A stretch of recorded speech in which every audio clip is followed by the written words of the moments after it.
Bonjour à tous et à toutes. Bonsoir. Bonjour, j'ai dit. Oui. Et vous qui êtes sur YouTube, aussi bonjour. On est là ce matin pour célébrer Dieu et élever son nom. Je ne sais pas si vous regardez pour ceux qui aiment le foot. Si vous aimez autre chose comme sport. Est-ce que vous voyez l'enthousiasme des supporters dans le stade? Oui. Et est-ce que vous pensez que parce qu'ils sont enthousiastes, ils n'ont pas de problème? Donc ça veut dire que quand ils sont dans le stade, ils oublient tout. Ils laissent tout pour supporter leur club, pour supporter leur équipe. Et ce matin, c'est ce que je vais vous inviter à faire. Ce matin, nous devons être enthousiastes devant Dieu. Ça ne veut pas dire qu'il faut oublier nos problèmes, ça veut dire simplement qu'il faut les déposer à ses pieds. Jésus dit, déchargez-vous de vos problèmes, de vos difficultés sur moi. Et ce matin, quelle que soit ta situation, que vraiment tu sois enthousiaste pour louer Dieu. Parce que lui prend soin de tes problèmes, de tes difficultés. Ce matin, ne regarde pas ta situation, mais regarde à Jésus. Et c'est ce que nous voulons faire ce matin. Je vais lire quelques versets du Psaume 113. C'est bon? Le Psaume 113. Pour ceux et celles qui veulent chercher, Psaume 113. Il nous est dit, louez l'Éternel, vous, ses serviteurs, il parle de nous. Louez-le, lui l'Éternel, que l'Éternel soit béni, dès maintenant et il y a toujours et toujours. De l'Orient jusqu'à l'Occident, que l'Éternel soit loué. Parce qu'il est dit, l'Éternel est élevé au-dessus de tous les peuples. Sa gloire est plus haute que le ciel. Et le verset 5 dit, qui est comparable à toi, à l'Éternel notre Dieu? Peut-être qu'au milieu de nous, ce matin, il y a quelqu'un qui dit, ma situation est difficile, mais j'aimerais te rappeler qui est comparable à l'Éternel notre Dieu. Si tu lui fais confiance, alors ce matin, au travers de la louange, au travers de l'adoration, il est capable de régler tes problèmes. Si toi, tu lui donnes la première place. Alors ce matin, que toute la gloire lui soit rendue. On va continuer à louer, à adorer Dieu. Je vais juste prier pour introduire. Père éternel, nous sommes devant toi encore ce matin. Et ta parole nous invite à te louer. Ta parole nous invite à t'acclamer, à t'honorer. Quelle que soit ma situation, je dois regarder à toi. Parce que la réponse qui vient de l'Éternel. La solution vient de l'Éternel, ne vient pas de moi. Parce que si la solution venait de moi, ça aurait été déjà réglé mon problème. Mais tu sais que la solution qu'il me faut vient de toi. Alors ce matin, glorifie-toi au milieu de nous. Et nous prions que s'il y a quelqu'un au milieu de nous ce matin qui est malade, qui est fatigué, qui a besoin de ta grâce, que ton Saint-Esprit se pose sur lui. Qu'il soit guéri, qu'il soit délivré, qu'il soit restauré. Dans le nom de Jésus. C'est le seul nom que tu nous as donné. C'est le seul que tu as laissé pour nous, Père. Alors ce matin, glorifie-toi au milieu de nous. Amen. On est heureux de savoir que Dieu est présent parmi nous. Vous n'avez pas entendu? Vous n'avez pas entendu ce que j'ai dit? Non. Il n'y a pas de micro? Titi? Si, c'est bon? On est heureux de savoir que Dieu est parmi nous. Amen. Amen. Que Dieu est présent parmi nous. On le dit par la foi parce qu'on n'a pas besoin de le voir physiquement. On sait que son esprit est là, que Dieu est là. Tu peux fermer la porte, s'il te plaît? Juste derrière. Ouais, merci. Vraiment, merci pour Dieu. Merci pour sa grâce. Merci pour sa présence. Merci Jésus, merci Seigneur, merci Saint-Esprit pour ta présence. On le voit par ses œuvres. On le voit parce qu'il a changé notre vie. Parce qu'on est là. Parce qu'on pourrait être ailleurs, on pourrait être, comme disait Jean-Yves, on pourrait être au foot ou à faire un autre sport pour ceux qui n'aiment pas le foot, ou pas de sport du tout pour ceux qui n'aiment pas le sport, à faire la sieste, la grasse mat, le matin. C'est vrai, on pourrait faire plein d'autres choses ce matin en fait. Ah, il y en a qui regrettent, qui se disent « Ah, j'aurais pu être... Non, tu es au bon endroit. » On est au bon endroit pour glorifier Dieu.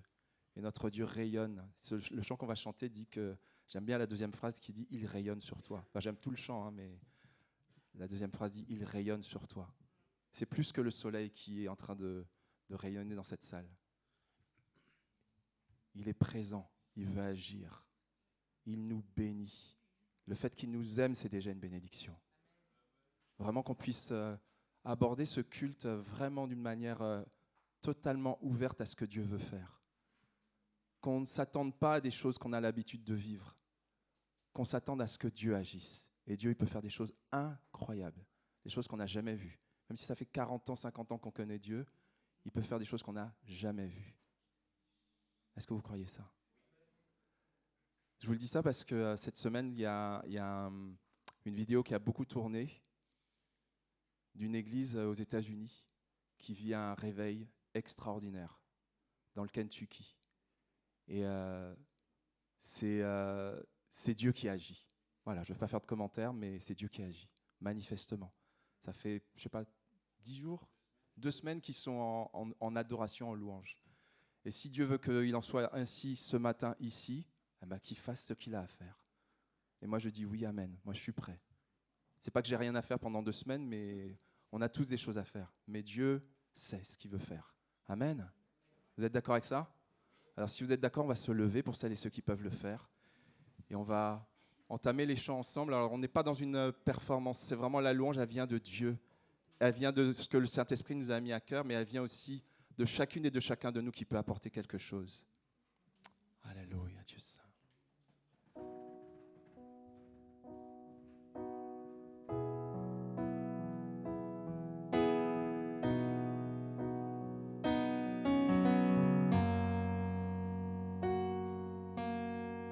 Dieu te bénit, il te garde, il rayonne sur toi et t'accorde sa grâce. Ton Dieu seul tourne vers toi, te donne paix. Alors Dieu te bénit. Dieu te bénit et te garde, il rayonne sur toi, t'accorde sa grâce. Merci Seigneur pour ta grâce. Tourne vers toi, te donne paix. Amen.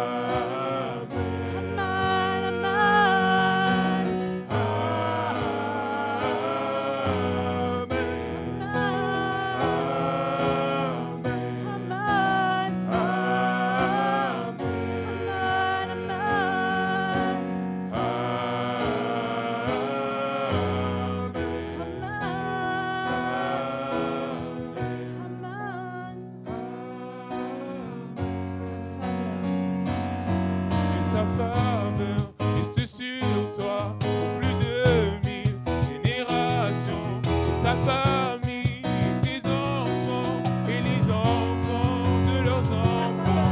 Que sa faveur reste sur toi pour plus de 1000 générations, sur ta famille et tes enfants et les enfants de leurs enfants. Que sa faveur reste sur toi pour plus de 1000 générations, sur ta famille et tes enfants et les enfants de leurs enfants. Que sa présence t'environne avec toi, à tes côtés, qu'elle s'inonde et t'entoure. Il est pour toi, il est pour toi, dès le matin jusqu'au coucher, à chaque pas, veillant sur toi, dans les larmes et dans la joie. Il est pour toi, il est pour toi, il est pour toi, il est pour toi, il est pour toi, il est pour toi, il est pour toi, il est pour toi.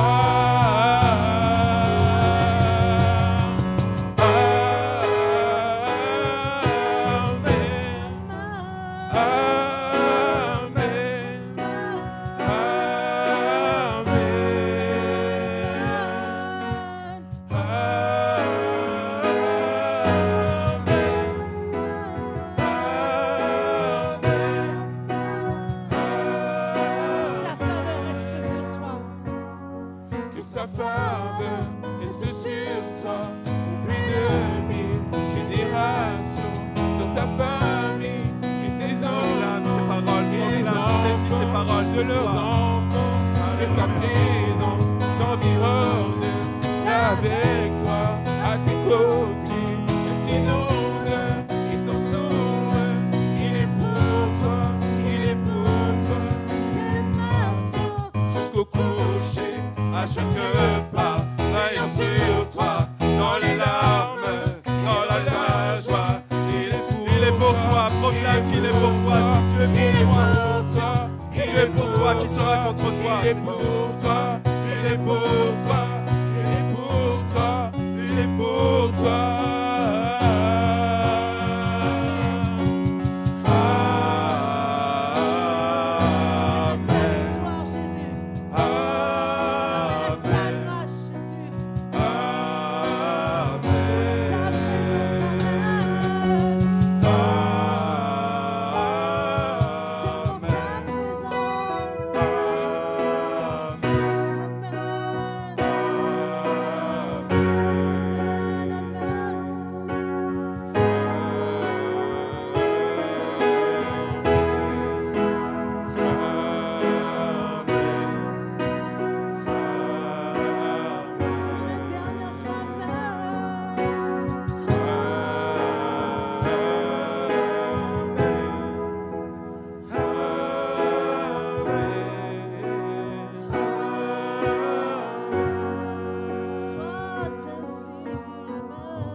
Être attachés à celui qui bénit, Seigneur. C'est vrai qu'il y a cette bénédiction de te connaître, Dieu Saint, mais nous voulons être attachés à toi, le Dieu qui bénit, au-delà de toutes choses, t'adorer, te contempler, vraiment apprendre à te connaître au travers de ta parole, au travers du Seigneur, tout ce que tu fais au travers de nous, Dieu Saint. Alléluia.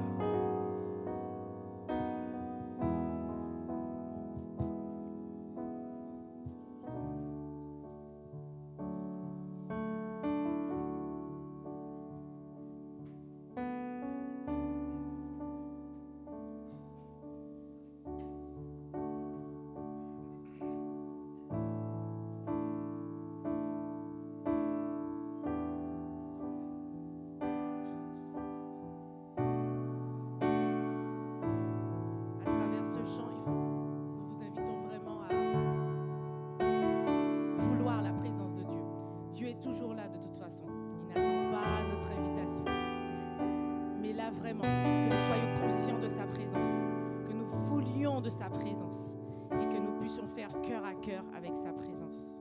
Que ces lieux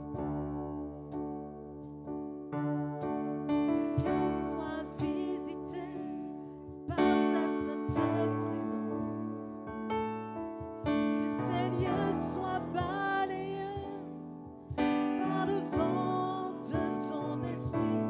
Lève-toi.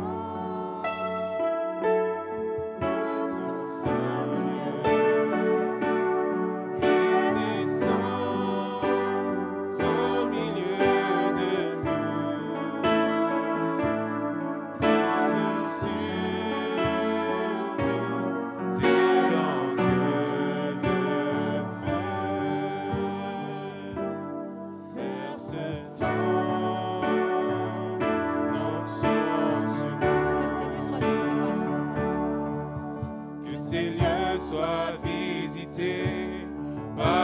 sainte présence. Que ces lieux soient balayés. Que ces lieux soient balayés par le vent de ton esprit. Lève-toi de ton saint lieu et descends au milieu de nous. Pose sur nous tes langues de feu. Verse ton onction sur nous. Que ces lieux soient visités par ta sainte présence. Que toute ombre soit chassée par ta lumière éclairée. Dans ta main, tiens-nous cachés. Garde-nous au creux du rocher. Lorsque tu passeras parmi nous, que ta bonté soit proclamée. Que ces lieux soient visités par ta sainte présence. Que ces lieux soient les témoins de l'action de ton esprit. Dans ta gloire, viens maintenant, unis-nous en cet instant. Que ta vie jaillisse en abondance. Nous allons voir ta puissance. Instrumental.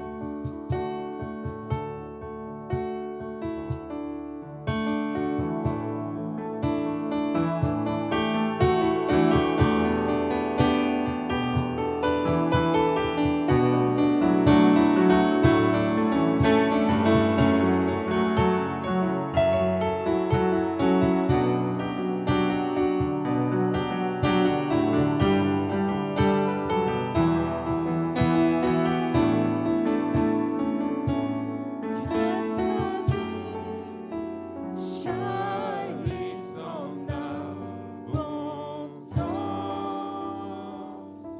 Nous allons, Amen. Nous allons voir ta puissance. voir ta puissance.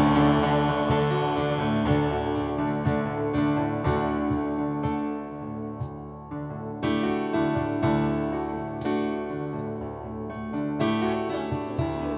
Adore ton Dieu. Avec ce qui est déposé dans ton cœur, adore-le. Adore-le en individuel, en collectif, mais apporte quelque chose à ton Dieu. Ne ferme pas ta bouche, ne ferme pas ton cœur. Tu as tellement de choses à lui dire.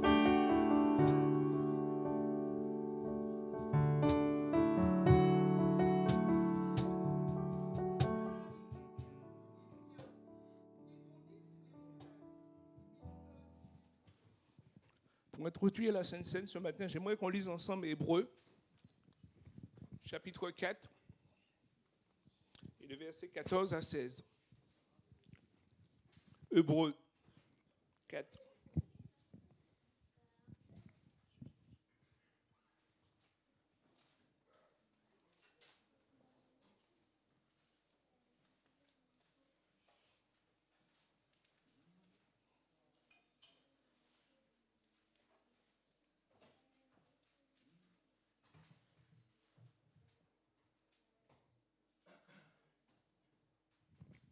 C'est bon pour tout le monde?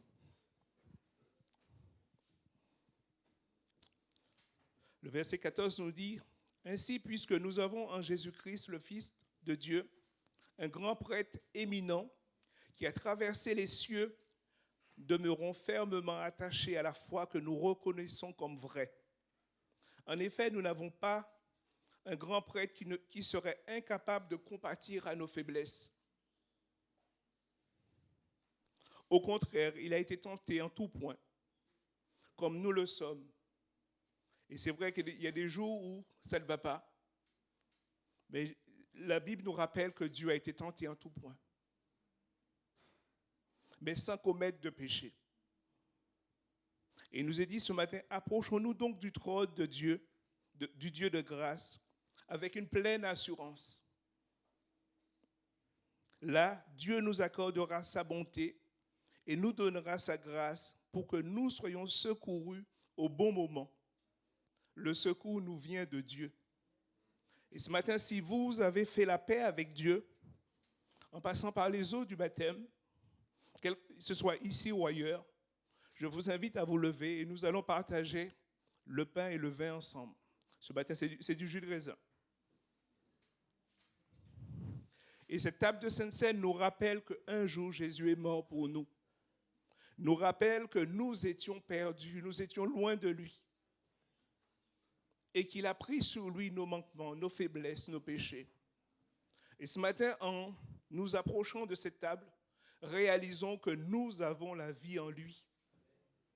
Que ce qui nous séparait de Dieu, à la croix, il a tout accompli. Ce matin, si tu ne te sens pas condamné, mais approche-toi de Dieu. Demande-lui pardon s'il y a quelque chose sur ton cœur, mais ce matin, approche-toi de Dieu. Et j'aimerais inviter Louise avec moi pour distribuer la Sainte Seine. On va distribuer le pain et le jus de raisin. Louise va prier pour les éléments.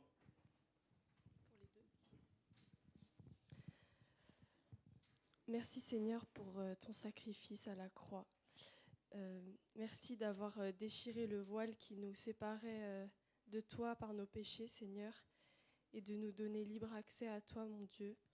Merci parce que tu nous considères comme une épouse pure, Seigneur, et nous voulons être là pour toi, mon Dieu. Nous voulons prendre ce pain et ce vin et se rappeler de tout ce que tu as fait pour nous, mon Dieu, de cet accès que tu as donné à quiconque veut le prendre, mon Dieu. Merci, Seigneur. Amen. On va distribuer le pain, vous pouvez prendre le pain. Par contre, on va garder la coupe et on va l'élever ensemble. Cette coupe qui nous rappelle le sang versé pour chacun d'entre nous. Ce sang qui nous rapproche de Dieu. Et ce sang, ce matin, qui me rapproche de Dieu, quel que soit mon état, quelle que soit ma situation. Si je suis conscient ce matin, je dis à Dieu que le sang me lave, me purifie, me permet à nouveau d'entrer en ta présence. Tu peux mettre les gants pour le pain, distribuer le pain. Donc, vous pouvez prendre le pain quand on va le distribuer, mais vous gardez la coupe. Je serai avec la coupe. Et continuons à louer et à adorer Dieu pendant ces instants. Et si vous avez une parole qui vient de Dieu, vous pouvez la donner. L'Église est là pour examiner ce qui est dit. Donc, sentez-vous libre ce matin afin que vraiment toute la gloire revienne à Dieu. Amen. Nécessaire pour nous sauver, parce que nous étions perdus. Sans toi, nous sommes perdus, Seigneur Dieu puissant.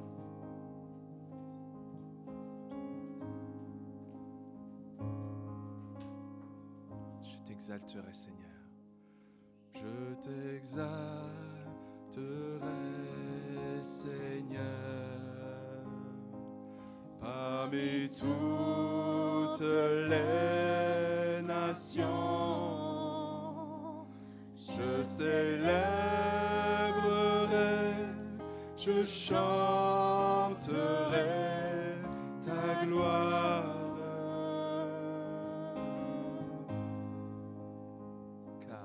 Car ton immense amour s'élève jusqu'aux nues, ta fidélité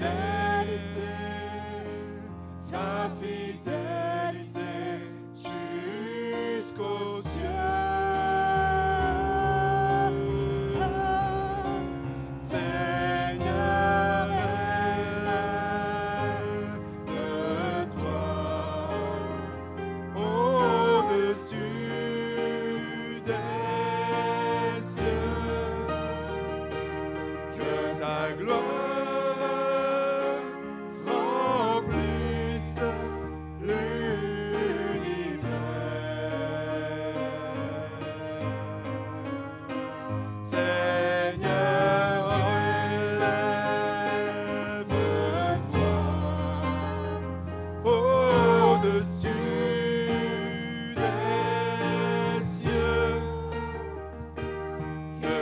gloire remplisse l'univers. On va reprendre, je t'exalterai. Ça veut dire je t'élèverai, Seigneur. Je t'exalterai, Seigneur. Tu es mon Seigneur, tu es mon Maître, Seigneur Dieu puissant. Parmi toutes les nations où que je sois, je veux élever ton nom, Seigneur. Je célébrerai, je chanterai ta gloire. Car ton immense amour,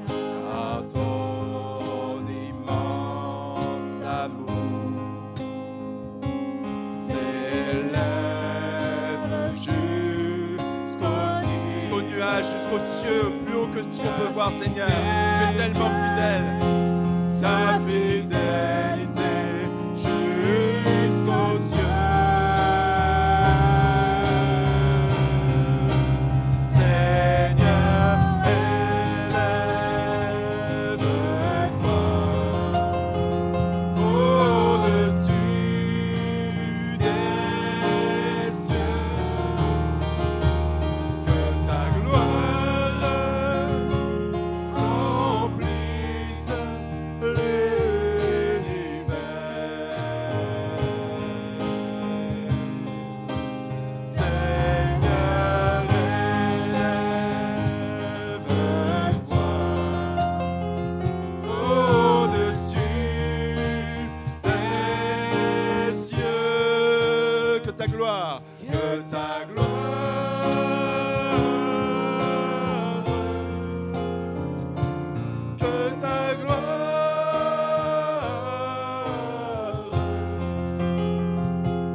Seigneur, élève-toi au-dessus des cieux. Que ta gloire remplisse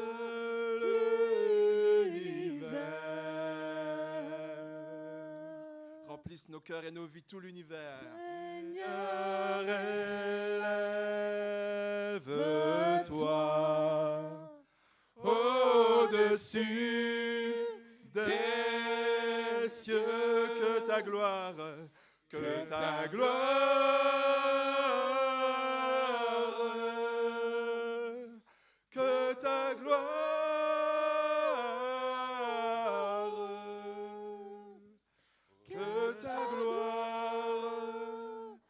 remplisse l'univers.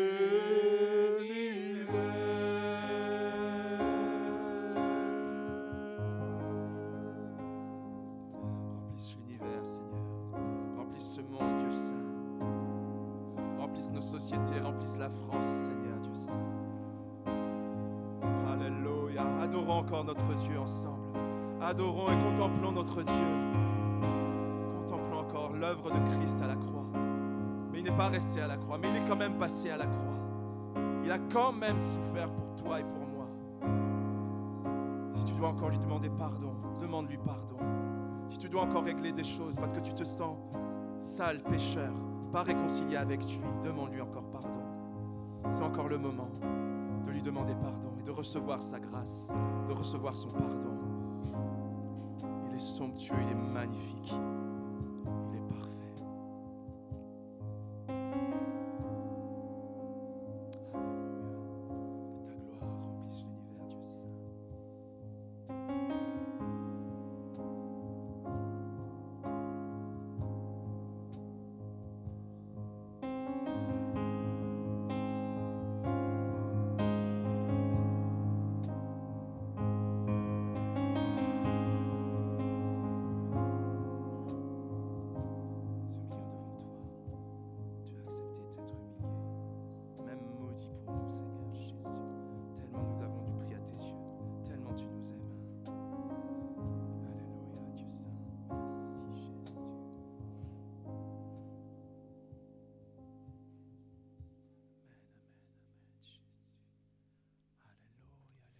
Gardons les yeux fixés sur Jésus, qui nous a ouvert le chemin de la foi et qui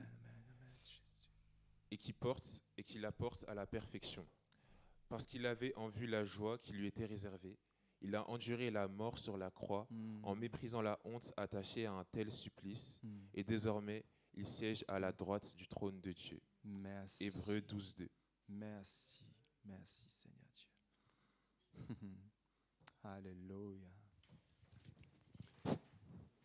Bienvenue à tous et à toutes. Est-ce que vous allez bien? En tout cas, si vous n'allez pas bien, vous êtes au bon endroit aussi. J'ai bien écouté ce que tu as dit, Jean-Yves, et tu as raison. En fait, quand on est un supporter, je ne suis pas fan de foot du tout, moi, personnellement, mais je me suis quand même reconnu dans ce que tu as dit, sur le fait que quand on soutient, quand on est au bon endroit et qu'on est heureux d'être connecté à ce qui se passe, en fait, on met au deuxième plan certaines de nos préoccupations parce qu'on est heureux tout court. Et effectivement, bienvenue à chacun d'entre vous, vous êtes au bon endroit et au bon moment. C'est bien, c'est vrai que vous auriez pu rester dormir ce matin, hein, Georges, tu l'as suggéré, mais vous êtes au bon endroit au bon moment. Bienvenue à ceux qui nous rendent visite, en tout cas, soyez les bienvenus. Est-ce qu'on peut applaudir et accueillir ceux qui nous rendent visite ce matin? Bienvenue. Très bien. Eh bien, on va continuer notre série sur les ministères féminins. Voilà, Annie, je te laisse la parole. Voilà, très très contente de pouvoir continuer ce sujet. Un peu le trac, hein, mais je vous remercie d'avoir été bienveillant la semaine dernière sur cette premier dimanche qu'on a fait sur ce sujet qui est dans les cartons depuis très longtemps. Ce sujet sur le ministère féminin, le ministère des femmes. Est-ce qu'une femme peut prêcher? Alors les filles elles rigolent, elles disent mais maman tu fais quoi devant? Bon, est-ce qu'une femme peut prêcher? Est-ce qu'une femme peut être pasteur? Non mais c'est un vrai sujet. Hein, il y a des grands débats, il y a des endroits où ça se débat, c'est très controversé, et d'autres où ça ne pose pas de difficultés. Mais on souhaitait avec l'équipe pastorale de vraiment aborder le sujet parce que voilà. Et ça n'est pas. Alors pour ceux qui n'étaient pas là la semaine dernière, sachez qu'aussi c'est sur le site, hein, sur YouTube. Regardez vraiment le sujet de la semaine dernière. Et ceux qui ne sont pas là aujourd'hui, regardez le deuxième sujet plus tard. C'est intéressant. En tout cas, c'est pas un sujet de polémique que l'on veut faire parce qu'il y a des montées de féminisme, etc. On est d'accord. C'est pas du tout ça le sujet. C'est vraiment pour poser sur des textes bibliques certaines choses. Et moi, je remercie Manuela ce matin. La semaine dernière, on a dit que la Bible était incroyable. C'est un livre qui n'est pas évident quand on ne connaît pas forcément. Ou que on se dit c'est énorme ce livre. Mais ce livre est tellement incroyable du début à la fin. Et Manuela, le passage qu'elle a lu tout à l'heure, c'est de poésie. Vous êtes d'accord avec moi? C'était de la poésie, quoi.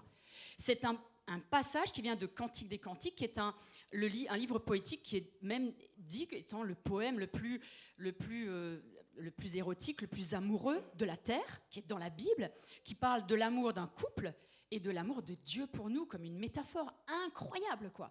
Et j'ai tellement aimé ce texte, c'était magnifique, un texte magnifique, une poésie, ça c'est la Bible. Et donc, on va voir aujourd'hui 3 textes qui, par contre, sont plus piquants, surtout pour les femmes, et on va les aborder ce matin. La semaine dernière, on avait abordé 3 aspects. Que d'abord, la Bible, dans sa entièreté, et Jésus, parle de nous tous comme ayant un ministère. On a tous, en tant que croyants, en tant que amis de Dieu, un ministère. On a tous des dons et des choses à faire avec ça. On avait vu aussi que autour de Jésus, il y avait beaucoup de ministères, hommes et femmes. Beaucoup d'hommes et beaucoup de femmes. Hein, donc on ne revient pas sur tout ça, vous allez écouter et regarder sur YouTube, vous allez voir, c'est hyper intéressant. Et on a vu une 3e chose, les visuels arrivent, que autour de Paul, l'apôtre Paul qui a donc écrit ces lettres dont on va parler aujourd'hui, des lettres à des églises, les toutes premières églises de l'ère chrétienne, eh bien, il y avait des hommes et il y avait des femmes. Voilà, donc on a vu ça la semaine dernière. Et aujourd'hui, on va parler de 3 textes sensibles. Alors écoutez bien, parce que ça pique. Il y a un texte qui dit que les femmes doivent se taire dans l'église. Et il y a un texte qui dit clairement, on va les lire tout à l'heure, que des femmes ne doivent pas usurper ou prendre position sur l'homme, ne doivent pas usurper l'autorité de l'homme. Donc des textes qu'on va lire tout à l'heure qui sont donc des lettres que Paul a écrites à des églises et aussi à Timothée. Donc il y a un texte dans 1 Corinthiens 11. Les visuels arrivent. Il y a un texte dans 1 Corinthiens 14. Corinthiens, c'était une ville. Hein. C'était une ville et cet apôtre a envoyé des lettres. Voilà. Et ensuite, on a un texte dans 1 Timothée 2. Voilà, très bien. Ici, on a les 3 textes sensibles, vous les avez. Merci beaucoup. Donc, prenez vos Bibles aussi. C'est ça, aujourd'hui, voilà, c'est ça. Voilà, et je termine sur Paul, donc qui est l'apôtre, qui est celui qui a été vraiment fondamental sur l'installation des premières églises, et l'église de Jésus, dit clairement, dans 1 Corinthiens 11, que les femmes gardent le silence dans les assemblées, car il ne leur est pas permis de parler. Il est inconvenant pour une femme de parler dans une assemblée. Ça semble clair, ça semble exclusif, point à la ligne. Pourtant, en fait, quelques versets plus tôt, dans le même chapitre, l'apôtre Paul dit aussi clairement que ça, qu'il compte sur la femme pour prier dans l'assemblée et pour prophétiser dans l'assemblée. Donc il y a comme une ambiguïté, une contradiction apparente. Paul qui dit qu'il ne permet pas à la femme de parler, mais qu'il souhaite que la femme prie à voix haute dans l'assemblée et en même temps qu'elle prophétise. Et il dit cela d'ailleurs à la même église. Alors, est-ce que Paul se contredit ? La femme doit-elle se taire ou doit-elle parler ? Alors l'apôtre Paul dira aussi à Timothée, « Je ne permets pas à une femme d'enseigner ni de prendre autorité sur l'homme. » Donc voilà, en fait, pour répondre à la question, est-ce que la femme peut prêcher ? Est-ce que la femme peut être pasteur ? Eh bien, on doit aborder ces textes, et c'est ce qu'on va faire ce matin pendant les prochains instants. Alors la question quand même, c'est comment comprendre ces textes ? Comment les comprendre ? Parce qu'on se dit, ça semble clair, explicite. Alors qu'est-ce qu'on doit comprendre ? Est-ce qu'elle doit parler ? Est-ce qu'elle doit se taire ? D'ailleurs, j'aimerais savoir, est-ce qu'il y a des femmes dans l'église ce matin ? Levez la main. Vous êtes là, les femmes, ou pas ? Manifestez-vous, vous êtes là ou pas ? Est-ce qu'il y a des hommes ce matin dans l'église ? C'est pas la peine de crier trop fort. On se calme, les hommes. Je posais juste la question pour savoir s'il y a des hommes, s'il y a des femmes. C'est pas pour créer un débat, un match entre les deux. C'est juste pour savoir si, voilà, il y a des hommes et des femmes. Ok. Donc on va essayer de comprendre ces textes. Alors c'est vrai qu'il faut reconnaître qu'il y a plusieurs interprétations possibles de ces textes. On n'a pas la prétention d'avoir une révélation directement qui tombe du ciel et être les seuls à la voir. Et comme on l'a vu la semaine dernière, eh bien, dans certains courants d'église, en se basant sur les mêmes textes, on comprend des choses très différentes. Malgré tout, nous avons certains éclairages quand même assez explicites quand on prend bien sûr les contextes de ces textes. Ce qu'il faut toujours faire, lire le contexte. C'est d'accord ? Est-ce que vous pouvez dire avec moi, lire le contexte ? Lire le contexte. Encore une fois, lire le contexte exactement. Alors, qu'a voulu dire exactement l'apôtre Paul ? Alors, pour être tout à fait transparent, on saura exactement et précisément ce qu'il a voulu dire lorsqu'on le verra au ciel et qu'on lui posera directement la question. Voilà. Faut être humble. Voilà. Qu'est-ce qu'il a exactement voulu dire ? Je pense que lui seul pourra le dire. Parce que si aujourd'hui il y a des débats sur les mêmes textes, c'est qu'on n'est pas absolument sûr de comprendre exactement ce qu'il a voulu dire. Cependant, c'est notre responsabilité de chercher à comprendre ce qu'il a voulu dire. Vous êtes d'accord ou pas ? Et c'est ce qu'on va faire justement. Donc Annie, je te laisse la parole. Voilà, on va prendre le premier texte. Je vous invite vraiment à le prendre, soit sur votre application biblique lisez-le, ou surtout. sur votre Bible papier, mais c'est important de lire avec nous. Vraiment, c'est très important. Donc c'est une lettre qui est dans 1 Corinthiens au chapitre 11. 1 Corinthiens, parce qu'il y a un deuxième Corinthien, donc il y a 2 lettres à cette église. Corinthe, c'était une ville, je vais l'expliquer dans une petite minute. 1 Corinthiens 11, de 2 à 16, donc du verset 2 au verset 16. La Bible est coupée par chapitre et par verset, c'est plus simple pour le lire et pour pouvoir suivre aussi les lectures, tout simplement. Donc le contexte de cette lettre, c'est que Paul connaissait très bien cette église, une ville, Corinthe, qui se trouvait donc dans une sorte d'estuaire, une ville portuaire où il y avait de nombreux temples dédiés à plein d'idoles différentes. Il y avait des dieux romains, des dieux grecs, des dieux orientaux, beaucoup de cultes et de croyances différentes. Paul connaissait bien cette église parce que c'est lui qui l'a implantée. Il a implanté cette église, il y est resté environ 1 an et demi, et pendant ces 1 an et demi, il a fait un travail pour pouvoir parler de Jésus et apporter la foi. Et ensuite, il est parti plus loin vers Éphèse, et un jour, il reçoit une lettre de cette église pour dire on a des questions. Paul, on a des questions, il faut que tu nous répondes sur un certain nombre de points très précis. Et en même temps, Paul entend par des nouvelles qu'il reçoit que cette église va mal. Que dans cette église commence à y avoir des clans, des querelles, des immoralités sexuelles, des faux enseignements, commence à y avoir des désordres dans les rencontres. Et donc Paul va répondre par 1 Corinthiens et ensuite 2 Corinthiens, mais 1 en l'occurrence pour nous, à ces différentes questions de cette Église et aussi à ce qu'il entend par les nouvelles qu'il reçoit. Du coup, quand vous lirez à la maison, même sur 1 Corinthiens, lisez bien, c'est très pragmatique. Il y a beaucoup d'aspects très pratiques sur ce qui se passe dans une église avec des hommes, des femmes qui se réunissent. On va lire ce texte maintenant. Voilà, je vais vous le lire tranquillement. On va bien se plonger dans le texte pour qu'on n'ait pas juste deux versets, mais vraiment l'ensemble. Paul dit « Je vous félicite de vous souvenir de moi en toute occasion et de maintenir fidèlement les traditions que je vous ai transmises.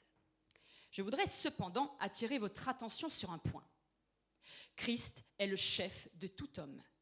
L'homme est le chef de la femme, le chef de Christ, c'est Dieu. Si donc un homme prie ou prophétise la tête couverte, il outrage son chef. Mais si une femme prie ou prophétise la tête non couverte, elle outrage son chef à elle. C'est comme si elle était rasée. Si donc une femme ne se couvre pas la tête, pourquoi alors ne fait-elle pas aussi tondre les cheveux? Mais s'il est honteux pour une femme d'être tondue ou rasée, qu'elle se couvre donc la tête. Je fais une parenthèse, on va expliquer le contexte tout à l'heure, hein, c'est important. Verset 7. L'homme ne doit pas avoir la tête couverte puisqu'il est l'image de Dieu et reflète sa gloire. La femme, elle, est la gloire de l'homme.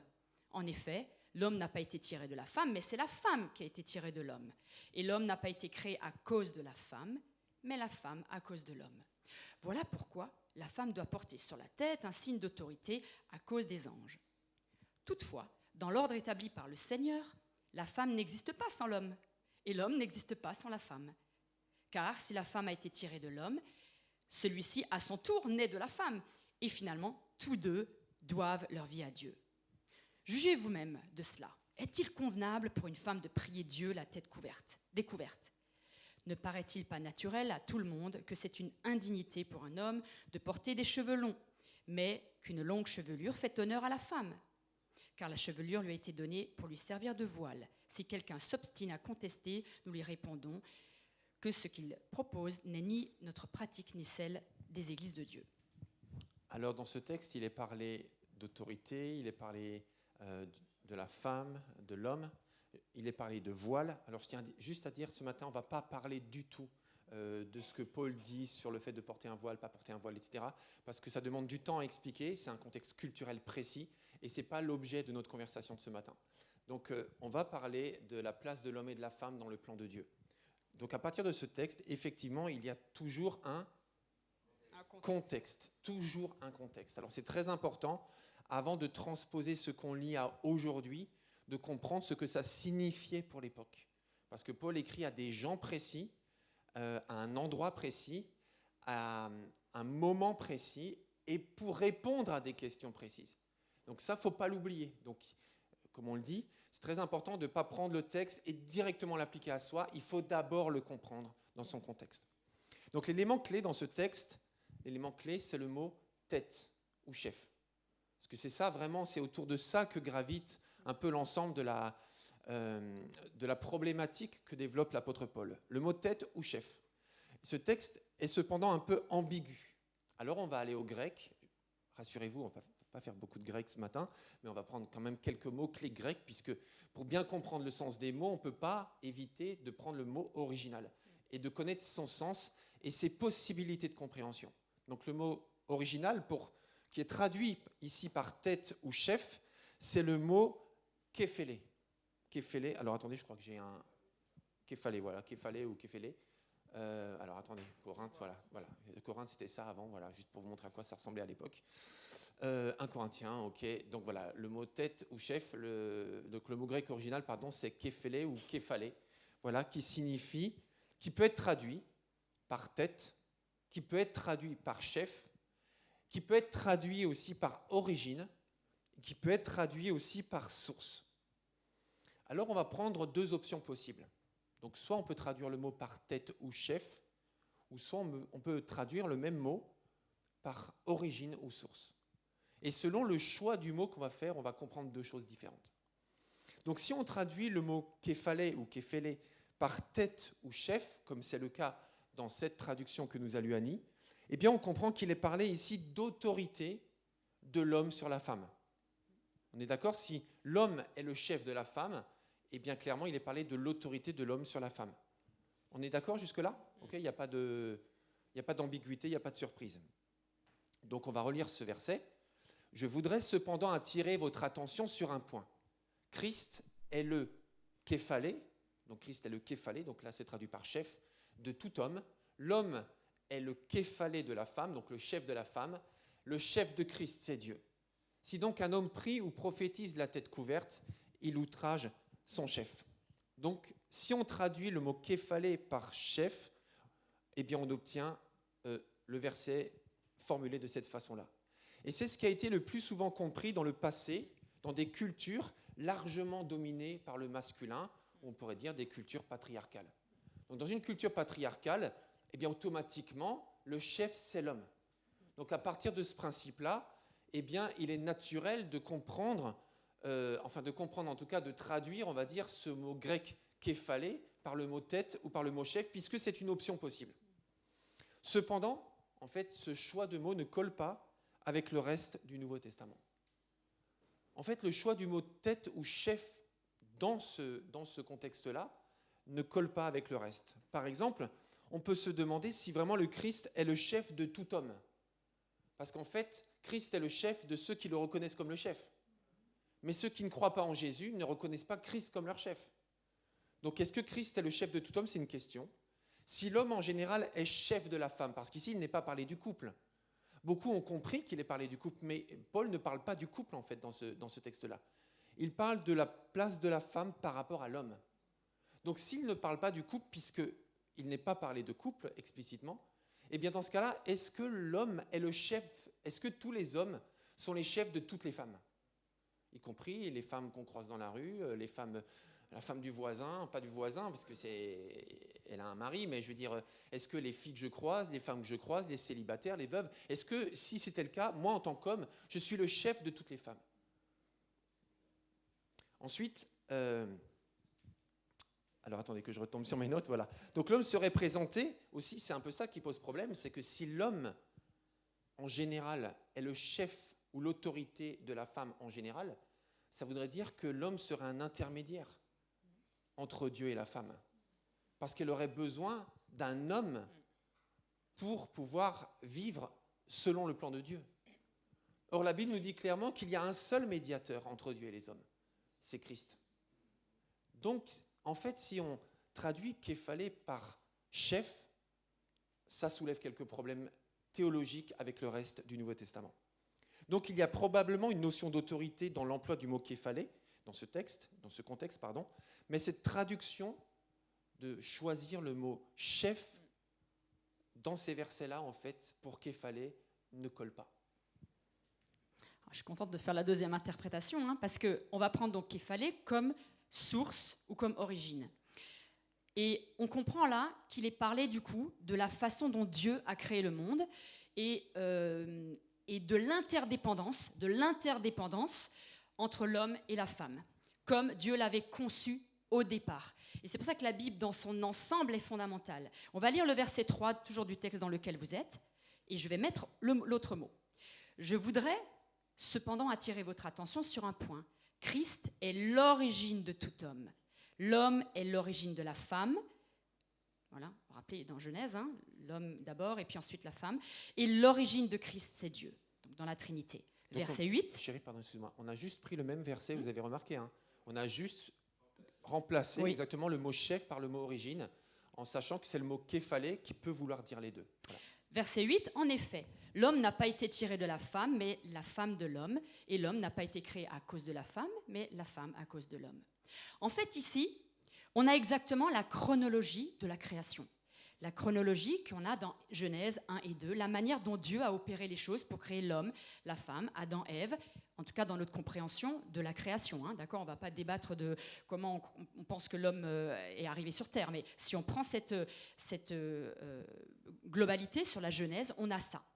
Et c'est vrai qu'il y a vraiment des difficultés de traduction. C'est pour ça qu'il faut vraiment regardez plusieurs Bibles aussi quand on lit des textes. C'est très important. Alors vous allez dire, ouais, mais moi déjà, je ne lis pas la Bible. Ok, mais c'est pas grave. Mais le jour où tu lis la Bible, où tu vas peut-être lire un petit bout de l'Évangile, sache qu'il y a plusieurs traductions et que la traduction, même pour un ouvrage, un roman, vous savez que il y a différentes traductions. Il y a des bonnes traductions et des moins bonnes traductions. Donc c'est important d'aller voir qu'il y a des traductions qui peuvent être différentes et il y a quand même un nombre de Bibles qui ont la même traduction et qui prennent les mêmes supports. Verset 11. Toutefois, dans l'ordre établi par le Seigneur, la femme n'existe pas sans l'homme. En fait, je vais passer le texte parce qu'on en a beaucoup à lire. Là, il n'y a pas de changement. En tout cas, Et là, Paul parle de l'interdépendance de l'homme et de la femme. Et ça colle, c'est cohérent avec l'origine dans Genèse. Ce qui est important de comprendre, c'est que dans le texte grec, le masculin n'est pas présenté comme dominant sur le féminin. Dans l'origine, le masculin n'est pas dominant sur le féminin. Parce que dans l'origine, c'est pas ce qu'on voit. On va voir tout à l'heure ce fameux vis-à-vis que Dieu, dans le cœur de Dieu, il a voulu pour l'homme et la femme. Un vis-à-vis.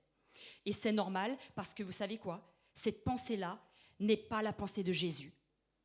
Dans les évangiles, vous ne voyez pas Jésus donner une phrase claire et nette sur l'homme dominant la femme. C'est impossible. Il n'y a pas cette phrase-là, il n'y a pas ces choses-là. Christ bâtit une église dans laquelle il y a une interdépendance, une complémentarité entre l'homme et la femme, et non pas une domination. Et je vous rappelle que la semaine dernière, on a parlé de la domination de serviteur de Jésus. Vous vous rappelez ? La domination, l'autorité, pardon, pas la domination, excusez-moi, l'autorité, une responsabilité de serviteur. Voilà. Alors dans Genèse 2, donc dans le début de la Bible, on a « Dieu a fait une aide semblable à l'homme ». Il n'y a pas de notion d'infériorité ou de supériorité. Dieu a fait une aide semblable à l'homme. Le mot « aide » en hébreu, écoutez bien comme c'est important les mots. En hébreu, donc l'hébreu c'est le langue originale de l'Ancien voilà, Testament. dans l'Ancien Testament, hein, donc le début de la Bible, c'était en hébreu, du peuple juif. Eh bien, ce mot veut dire, n'a pas du tout de notion de subalterne ou d'infériorité. Il veut dire aide, il veut dire vis-à-vis égal.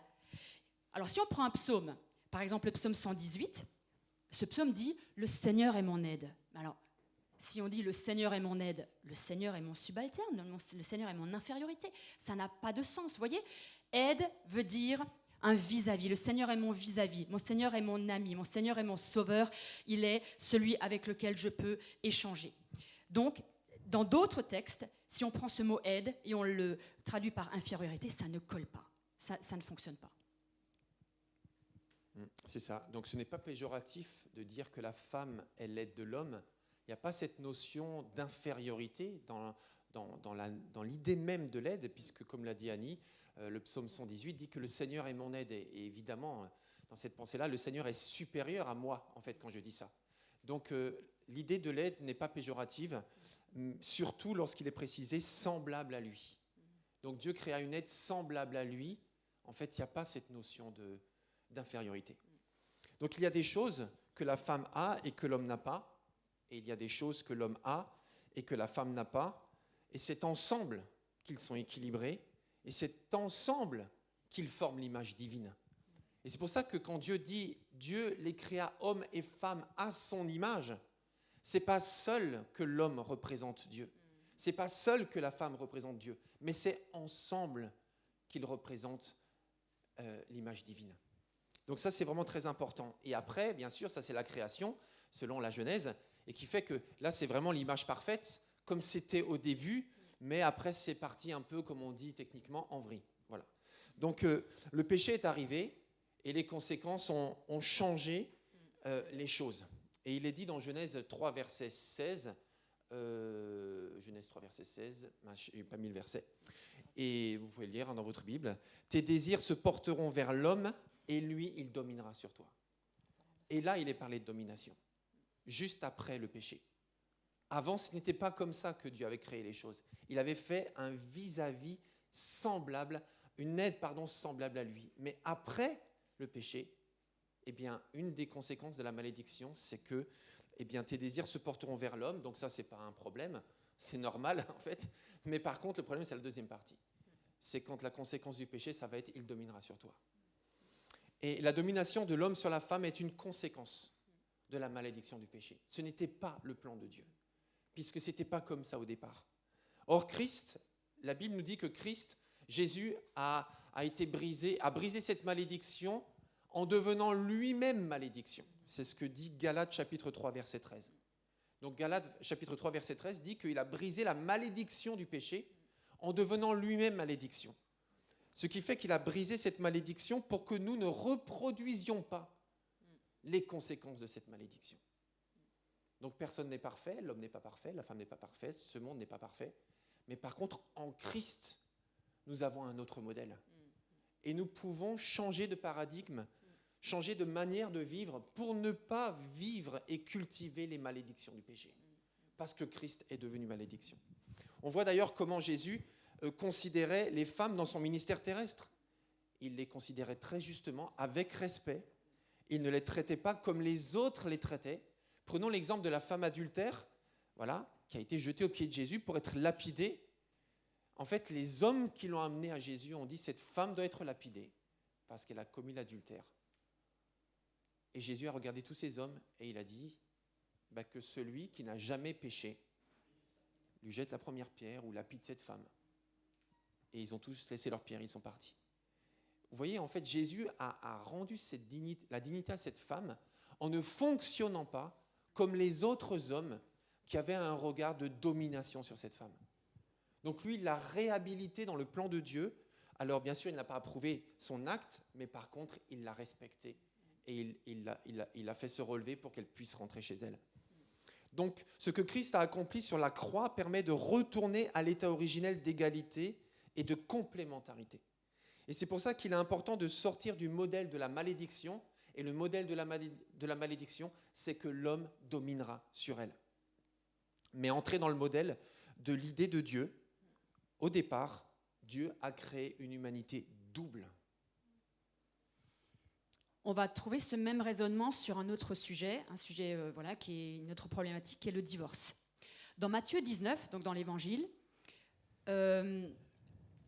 quelqu'un demande à Jésus, « Est-il permis à un homme de divorcer d'avec sa femme pour n'importe quelle raison ?» Et là, Jésus aussi, il va revenir et changer la donne en disant, « Au commencement, c'est vrai, la loi de Moïse a permis le divorce à cause de vos cœurs tellement durs. Il en était ainsi.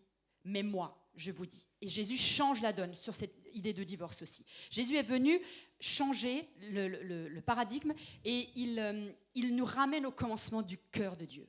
Le cœur de Dieu, c'est autre chose. Jésus a interdit cette notion de domination aussi dans l'Église. Cette notion de domination, quelle qu'elle soit, il l'interdit. On va lire un passage dans Marc, dans l'Évangile de Marc, au chapitre 10. Je vais vous le lire, 42-45. Marc, donc ça c'est dans l'Évangile. Il est affiché, oui. Voilà, c'est affiché. Vous savez ce qui se passe dans les nations. Ceux que l'on considère comme les chefs politiques dominent sur leur peuple. Et les grands personnages font peser leur autorité sur eux.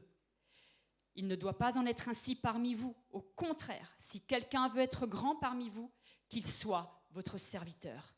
Car le Fils de l'homme, Jésus, n'est pas venu pour se faire servir, mais pour servir. Donc tout est dit. Jésus définit ce principe d'autorité, non pas dans la manière de dominer, mais dans la manière de servir. Dans la manière de servir. Et c'est vrai dans les deux sens. Hommes et femmes, on se soumet l'un à l'autre, on se soumet et on respecte les champs de compétences de chacun. En fait, c'est vraiment ça l'idée, en se complétant et en se servant mutuellement. Il n'y a pas d'idée de domination. Donc pour finir sur ce premier texte, les deux autres vont aller plus vite, ce premier texte de 1 Corinthiens 11, la domination, l'idée de tête, de chef, n'est pas une possibilité, n'est pas une option dans l'Église, parce que Christ a tout accompli. Christ rétablit l'homme et la femme dans un vis-à-vis d'égalité, de complémentarité, comme au commencement. Voilà en quelques mots ce qu'on peut voir sur ce texte. Est-ce que ça a été clair? Vous avez pu suivre? Ça va? Ok, parce que je sais que le dimanche matin, on n'est pas habitué à faire des études bibliques, mais là, c'est un peu ce qu'on fait, et on est obligé, parce qu'on ne peut pas comprendre ces réalités, on ne peut pas répondre même à ces questions. Est-ce que la femme peut être pasteur? Est-ce que la femme peut prêcher? Si on ne prend pas ces textes et qu'on les explique correctement. Ok, ben on va continuer alors. Alors, on va prendre 1 Corinthiens 14, versets 33 à 36. 1 Corinthiens 14, versets 33 à 36, c'est ça. Donc, comme tout à l'heure, prenez le texte surtout dans dans vos supports papier ou numériques ou autres. Voilà, donc oui, c'est la même lettre. Donc c'est quelques pages juste après. Alors, déjà, un élément de contexte. Dans le chapitre 14, Paul aborde l'ordre dans l'expression des dons spirituels. En fait, c'est même 12 à 14 en réalité. Donc il dit, voilà, il parle de la prophétie, du parler en langue, de l'interprétation des langues, etc. Bon, il aborde l'ordre, dans l'expression des dons spirituels. Et c'est tout à la fin de son développement sur les dons spirituels et sur l'ordre que Paul aborde la question de l'attitude des femmes. Et c'est là où il commence cette partie-là, en tout cas, de son explication, par dire « Dieu, en effet, n'est pas un Dieu de désordre, mais de paix ». Voilà, donc rappelez-vous, juste avant, il parlait de tous les dons spirituels. Maintenant, il dit « Dieu n'est pas un Dieu de désordre, mais de paix ». Et il continue maintenant avec son explication sur la femme. Donc, comme dans toutes les églises des membres du peuple saint, que les femmes gardent le silence dans les assemblées, car il ne leur est pas permis de parler, qu'elles sachent se tenir dans la soumission, comme le recommande aussi la loi. Si elles veulent s'instruire sur quelques points, qu'elles interrogent leur mari à la maison. En effet, il est inconvenant pour une femme de parler dans une assemblée, car enfin, est-ce de chez vous que la parole de Dieu est sortie? Est-ce de chez vous seulement qu'elle est parvenue? Alors, comme je le disais en introduction tout à l'heure, il y a quelque chose de surprenant. C'est que là, Paul ne parle même pas de prédication, il ne parle même pas d'enseignement, mais il dit clairement que la femme n'a pas le droit de parler. Là, on se dit, mais c'est quand même étrange, quoi. Enfin, tout à l'heure, tu disais qu'elle peut prier en public, qu'elle peut prophétiser en public, mais maintenant, tu lui dis qu'elle n'a même pas le droit de parler. Alors, effectivement, si on suppose que l'apôtre Paul parle à toutes les femmes, c'est inconciliable. Parce qu'on se dit, il ne peut pas dire à toutes les femmes, vous pouvez prier et prophétiser en public, et après dire à toutes les femmes, taisez-vous. Donc là, il y a forcément une différence dans ces deux textes et du type de femme auquel il parle. Donc il y a plusieurs interprétations possibles, là aussi dans ce texte, mais ce matin, on veut juste en citer deux. Donc deux interprétations sont possibles. La première interprétation possible, parmi celles qui existent, c'est que tout d'abord, les femmes n'étaient souvent pas éduquées du temps de l'apôtre Paul. À part dans l'aristocratie, bien les femmes n'allaient pas à l'école, les femmes n'avaient pas accès à la connaissance intellectuelle, les femmes n'étaient pas éduquées comme les hommes, et donc il était assez fréquent qu'elles posaient des tas de questions lorsque quelqu'un parlait, parce qu'effectivement, elles ne comprenaient pas ce qu'on disait, parce qu'elles n'avaient pas accès aux connaissances pour saisir tout simplement le sens de ce que les hommes disaient dans l'Église. Et bien à ce moment-là, elles discutaient avec leur mari, elles posaient des questions, mais je ne comprends pas. Et puis juste après, la phrase d'après, mais là non plus, je ne comprends pas, mais pourquoi il dit ça, mais qu'est-ce qui se passe? Et vous imaginez, s'il y a toutes les femmes qui posent beaucoup de questions aux hommes qui sont à leur côté, en fait, ça fait beaucoup de bruit dans l'assemblée. Donc une des compréhensions, c'est de dire que, étant donné que les femmes n'étaient pas scolarisées, en fait, elles posaient beaucoup de questions et ça dérangeait. Donc Paul dit, il n'y a pas de problème pour les questions, mais par contre, posez-les en privé. Ça veut dire pas lorsqu'on est tous ensemble, parce que sinon ça fait un brouhaha de fond. Donc posez ce genre de questions à votre homme à la maison, parce que lui, il a été à l'école, lui, il a été éduqué, donc il pourra vous donner les éléments de compréhension dont vous avez besoin. Donc ça, c'est une manière de comprendre les choses. Alors, bien sûr qu'aujourd'hui, dans la plupart des pays du monde, les femmes sont autant scolarisées que les hommes. Donc vous comprenez l'élément de contexte. On ne peut pas transposer directement ça aujourd'hui. Les femmes sont éduquées, autant éduquées que les hommes. Parfois, enfin en tout cas, certaines femmes sont plus éduquées que certains hommes. Donc on ne peut pas mettre deux catégories, les femmes d'un côté, les hommes de l'autre. Ça n'a pas de sens. Et si on prend juste quelques exemples, aujourd'hui les femmes sont dans le monde des affaires, sont des chefs d'entreprise, sont dans la science, sont dans la politique. Donc aujourd'hui, les femmes non seulement ont accès à la connaissance, mais ont accès à des responsabilités parce qu'elles sont équipées pour pouvoir les assumer. Donc ça, c'est la première interprétation qu'on peut donner, qui est assez courante et qu'on trouve un peu partout.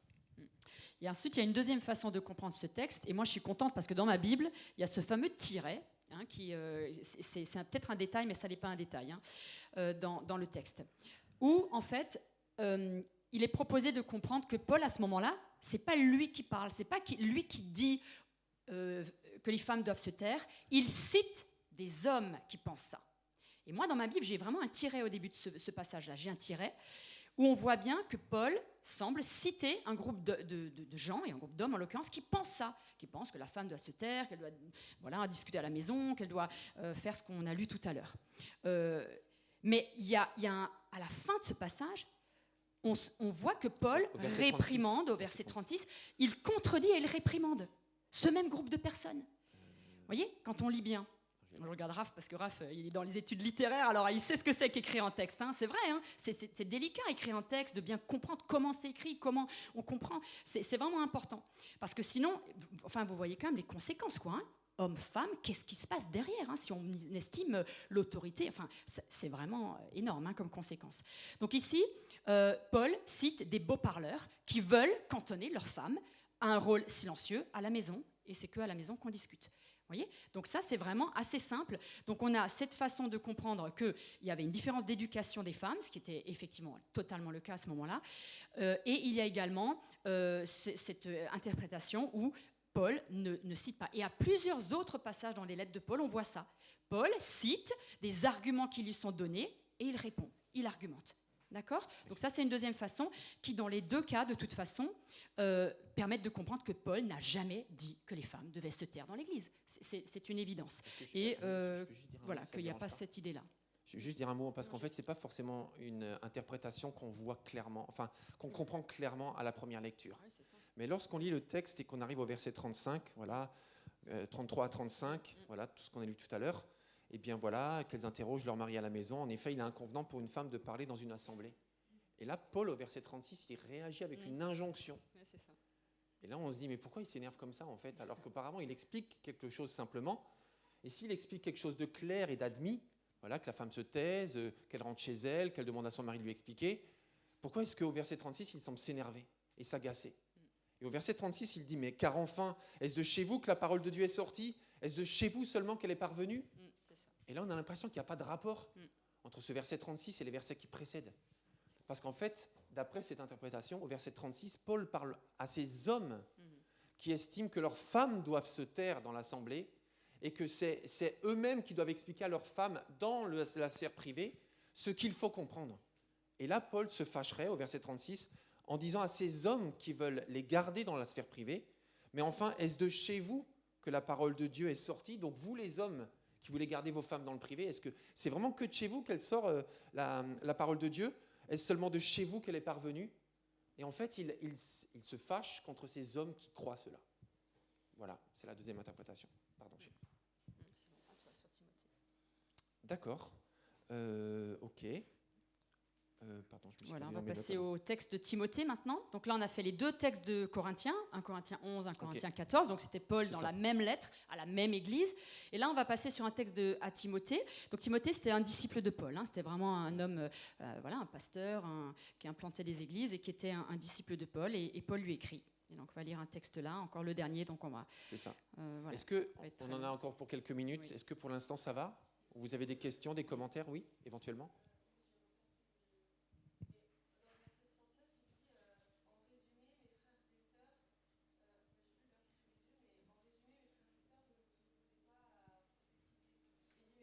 Oui, c'est ça. En résumé, mes frères et sœurs, voilà. En tout cas, on vous encourage à lire le tout, hein, aussi à la maison de relire. N'ayez pas peur, il ne faut pas avoir peur de lire ces textes en disant « ouais, de toute façon, je ne comprends pas, c'est compliqué ». C'est pour ça qu'on est là aussi, enfin on est là humblement tous ensemble, hein, et puis avec l'équipe, avec Georges Nadège, on avait vraiment décortiqué ces textes parce que ça a quand même beaucoup de conséquences hein, Tout à fait, dans, oui. dans la société, hein, ces histoires de hommes-femmes hein, quand même. Est-ce hein, qu'il y a donc, d'autres questions important. ou est-ce que ça va pour vous jusqu'à présent en tout cas ? Oui.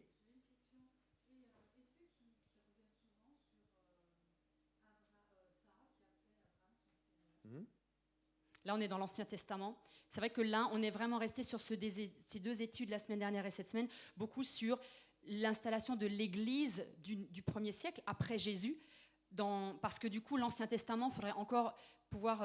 c'est une loi différente, l'Ancien Testament, même si l'ensemble est cohérent, mais il y avait aussi des protocoles de politesse avec des termes « Monseigneur », etc. Et dans les psaumes, on le voit aussi. D'accord ? Mais effectivement, on n'a pas trop cité les femmes de l'Ancien Testament, Déborah, et puis vous savez, toutes ces femmes qui avaient des rôles incroyables, parce que ce serait très long, on aurait dans ce cas-là plusieurs dimanches à prendre. Mais il y a aussi ces femmes de l'Ancien Testament, tu as raison. Non, et puis en plus, c'était une société patriarcale. Ouais, c'est Et ça. nous, ce qu'on veut, c'est revenir à l'origine, en fait. Qu'est-ce que Dieu voulait à l'origine ? Et c'est pour ça que quand Jésus parlait du divorce, il disait, oui, c'est vrai, en fait, la loi de Moïse, donc la loi que Dieu avait donnée à Moïse, permettait une lettre de répudiation. Qu'un homme renvoie sa femme. Il le permettait. Mais Jésus dit, mais ce n'était pas comme ça au commencement. Donc nous, ce qu'on veut, c'est revenir à l'intention de Dieu au départ, la façon dont il considère l'homme et la femme, et ce qu'il a accompli lui-même en mourant sur la croix, pour permettre à la femme et à l'homme d'être de nouveau ce qu'il avait l'intention qu'il soit au départ dans la Genèse. C'est ça l'idée, en fait. C'est pour ça que, effectivement, Sarah appelait son mari son Seigneur. Voilà, c'était la culture, c'était une société patriarcale, mais Jésus est venu rétablir les choses. Ok. Alors on va terminer avec 1 Timothée. Alors en même temps, on n'est pas des experts. Ce qu'on dit, c'est ce qu'on a compris avec tout ce qu'on a étudié, parce qu'on a beaucoup étudié, mais on n'est pas des experts. Donc 1 Timothée, par contre, oui, puisqu'on n'est pas des experts, c'est vrai, mais par contre, sous la vidéo, ceux qui sont sur YouTube, sous la vidéo, eh bien, vous trouverez dans la description des liens qui vous permettront, par contre, d'avoir accès à des travaux d'experts. Et je vous invite à les lire si vous voulez en savoir plus. Et vous cliquez sur les liens, vous aurez accès à ça et vous verrez, ça ira beaucoup plus loin que ce qu'on a pu partager ce matin, évidemment. Et dans les groupes de maison cette semaine, ce sera aussi le sujet de conversation, puisque et ce matin et la semaine dernière, le sujet était les ministères féminins. Donc cette semaine, dans les groupes de maison, vous allez pouvoir continuer cela. Et dès aujourd'hui, les responsables de groupe, vous aurez toutes les notes de ces 2 prédications.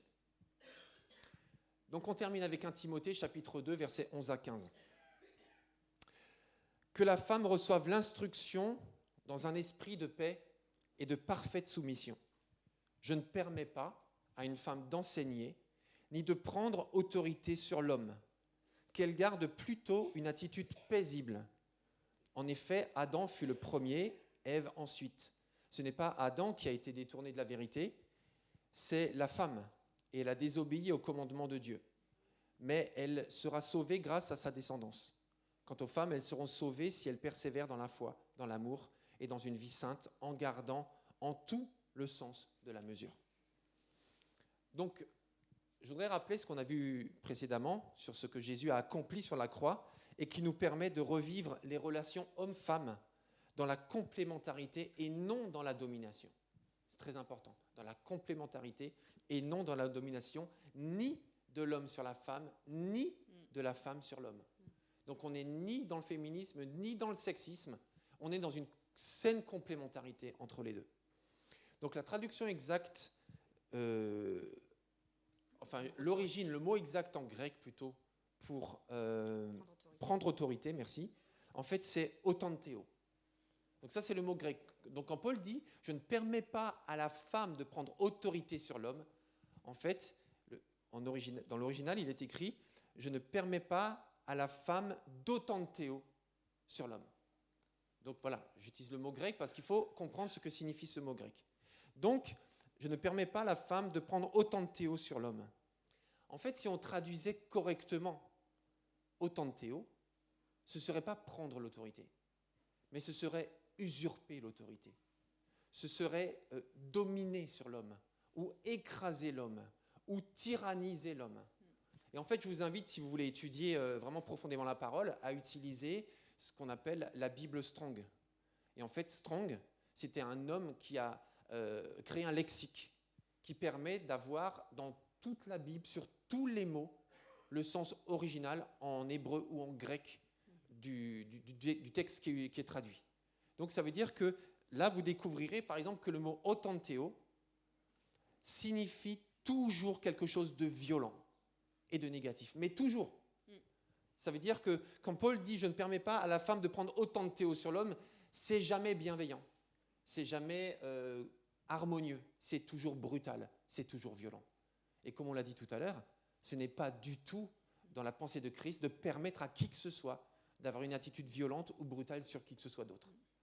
Et donc il semble, je vais peut-être pas aller trop vite, donc en fait l'idée c'est « je ne permets pas à la femme de tyranniser l'homme ». Alors quand Jésus exerce l'autorité, quand Jésus lui-même exerce l'autorité, ce n'est pas le mot authenteo qui est utilisé. Est-ce que vous savez combien de fois le mot authenteo, donc quand Paul dit « je ne permets pas à la femme d'authenteo l'homme », donc d'usurper l'autorité de l'homme, est-ce que vous savez combien de fois est utilisé le mot authenteo dans la Bible? Une seule fois. Une seule fois. Ça veut dire qu'il est parlé souvent d'autorité dans la Bible, mais la seule fois où il est utilisé de manière violente, c'est dans ce contexte où Paul dit « je ne permets pas à la femme de se comporter comme ça ». Avec brutalité, avec violence. Il ne dit pas « je ne permets pas à la femme d'avoir autorité sur l'homme ». Je ne permets pas à la femme de brutaliser et de dominer l'homme. Parce que la pensée de la domination n'est pas la volonté de Dieu, n'est pas la volonté de Christ. Donc quand Jésus exerce l'autorité, ce n'est pas le mot authenteo qui est utilisé, puisqu'il est utilisé qu'une fois dans le texte qu'on vient de lire.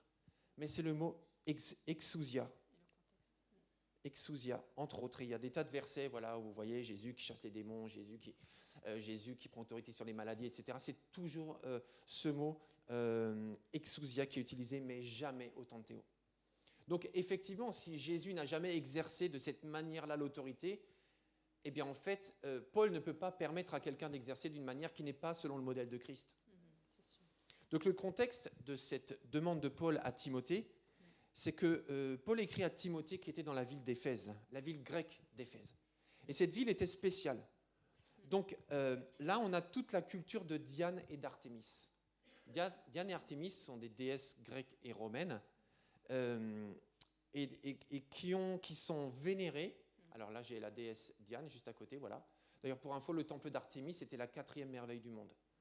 Donc, le temple de Diane, pardon, était la 4e merveille du monde à Éphèse. Donc, c'était vraiment une ville qui était, comment on peut dire, une capitale de l'adoration à la déesse Diane. Et donc, c'est une société Diane. Vous voyez, en fait, apparemment, on ne sait pas exactement ce qu'elle a sur la poitrine. On dirait que c'est plein de seins qu'elle a tout simplement sur la poitrine. Mais il y a d'autres théories aussi là-dessus, peu importe. En tout cas, toujours est-il que c'était la domination de la femme. C'était la femme toute puissante, la femme castratrice, la femme qui écrase l'homme. Et donc, c'était ça, en fait, le contexte dans lequel se trouvait Timothée, à qui Paul écrivait. Et il lui disait, en fait, dans ton contexte, explique aux femmes. Parce qu'elles sont influencées par la culture de cette femme, de cette déesse castratrice, que ce n'est pas ça le plan de Dieu. Le plan de Dieu, ce n'est pas que la femme tyrannise l'homme. Le plan de Dieu, ce n'est pas que la femme méprise l'homme. Le plan de Dieu, ce n'est pas que la femme écrase l'homme. Mais le plan de Dieu, c'est l'harmonie. C'est la complémentarité. Voilà, donc on a vu les 3 textes, ce texte à Timothée, cette lettre à Timothée dans ce contexte d'Éphèse. À la vue de ces 3 textes, et bien remis dans leur contexte, on voit que dans le domaine spirituel, dans le domaine de l'Église, dans le domaine spirituel aussi personnel, ce qu'un homme peut faire, une femme peut le faire, mais elle ne le fera pas de la même façon, tout simplement. Il y a une façon de faire qui est différente, qui nous est propre en tant que féminin, masculin, avec un sexe différent. C'est comme ça que Dieu a créé, il a voulu 2 sexes différents. Mais c'est vraiment cette complémentarité qui détermine la crédibilité en fait de notre vie, de notre action, et aussi l'efficacité. C'est ce vis-à-vis. Les femmes, les hommes n'enseignent pas de la même façon, ne proposent pas les choses de la même façon, n'ont pas la même façon d'avoir des émotions, la compréhension des choses. Et elles n'ont pas on n'a pas la même sensibilité, on n'a pas le même regard sur les choses. Hein, on le voit dans les familles, on le voit entre frères et sœurs, entre époux, entre amis. Et être au bénéfice de la prédication de la femme et de l'homme, c'est vraiment être au bénéfice de la diversité de Dieu, la diversité incroyable de Dieu dans la nature, on le voit, mais aussi dans cette façon. Pourquoi Dieu a créé homme, femme? Eh bien, c'est ce qu'il a voulu. Et ce que le Saint-Esprit donne dans l'Église, c'est lui qui donne, c'est lui qui appelle, c'est lui qui t'appelle, c'est lui qui te donne. Homme ou femme, et là je parle aux femmes aussi, en l'occurrence maintenant, c'est lui qui t'appelle, c'est lui qui te donne, c'est lui qui te qualifie, c'est lui qui te donne un mandat. C'est pas l'homme, c'est le Saint-Esprit, c'est Dieu lui-même en fait qui donne. Et il donne à tous comme il veut. C'est 1 Corinthiens 12. Vous voyez, on a fait 1 Corinthiens 11 avec tous ces textes un peu compliqués. Mais au milieu, on a 1 Corinthiens 12 et après on a 1 Corinthiens 13 sur l'amour, le respect de l'amour en plein milieu. C'est le même esprit qui inspire les hommes et qui inspire les femmes. Voilà. Effectivement, et il le fait comme il veut. En fait, c'est le Saint-Esprit qui donne ses dons, comme on l'a vu la semaine dernière, comme il veut. Donc dans le spirituel, il n'y a plus de différence entre hommes et femmes. Plus de différence. Dans le spirituel, évidemment, nous sommes différents. Mais dans l'appel de Dieu, dans les appels de Dieu, il n'y a pas de différence. Et ça, on le voit dans plusieurs textes. Par exemple, dans le jour de la Pentecôte. En fait, l'apôtre Pierre était en train de rappeler la prophétie de Joël. Et il dit, voici maintenant ce que se réalise, ce qu'avait annoncé le prophète Joël. Voici ce qui arrivera, dit Dieu, dans les derniers jours. Les derniers jours, c'est après, en fait, la venue du Messie. Les derniers jours de la fin des temps. Je répandrai de mon esprit sur tout le monde. Sur tout le monde. Vos fils et vos filles prophétiseront. Vos jeunes gens auront des visions et vos vieillards, par des songes, recevront des révélations. Oui, sur mes serviteurs comme sur mes servantes, je répandrai de mon esprit en ces jours-là et ils prophétiseront. Et ça, c'est l'accomplissement aussi du désir de Moïse qui souhaitait que Dieu fasse de son peuple un peuple de prophètes.